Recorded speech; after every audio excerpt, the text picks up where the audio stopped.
నిన్న చూసాను నేను ఏది ముఖ్యమంత్రి గారి మాటలు చూసాను నిన్న ఏది ఆపరేషన్ కగారు విషయంలో. ఇప్పుడు వాళ్ళ చేత తుపాకులు ఉంటాయి, మావోయిస్టుల చేతిలో తుపాకులు ఉన్నాయి.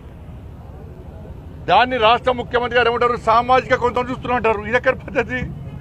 వాళ్ళ చేతిలో తుపాకులు ఉన్నాయి, వాళ్ళు మైండ్స్ని పెట్టిండ్రు పోలీసులు చంపడానికి. మీ కాంగ్రెస్ పార్టీ ప్రభుత్వమే మావోయిస్టులను నిషేధించింది, కాంగ్రెస్ పార్టీ ప్రభుత్వమే నిషేధించింది.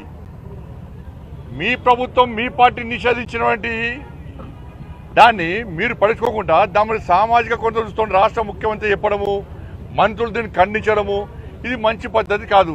దమ్ముంటే ధైర్యం ఉంటే రాష్ట్ర ముఖ్యమంత్రి గారిని చలో మావోయిస్టులను నిషేధం తొలగించే దమ్ము మీకుందా? మరి ప్రజలు తిరగబడతారు ఇవాళ. కానీ దాని గిరిజనుల పేరుతోని దాన్ని చూడడానికి మంచి పద్ధతి కాదు. గిరిజనులు ఎవరు పోలీసులను చంపరు, గిరిజనులు ఎవరు మైండ్స్ పెట్టి బ్లాస్టింగ్ చేయరు, గిరిజనులు ఎవరు అమాయకులను చంపరు, గిరిజనుల చేత తుపాకులు ఉన్నాయి. కాబట్టి అనేక మంది అమాయకులను చంపిర్రు. కూడా దాని మీద ఈ సంఘాలు ఎప్పుడు మాట్లాడాయి. ఇవాళ వచ్చి ఇలా చర్చలు జరపాలంటే తుపాకీ చేతిలో ఉన్నటువంటి వ్యక్తులతో నిషేధింపబడిన సంస్థతో ప్రభుత్వం ఏ విధంగా చర్చలు జరపాలి దాని నుంచి చెప్పాలి.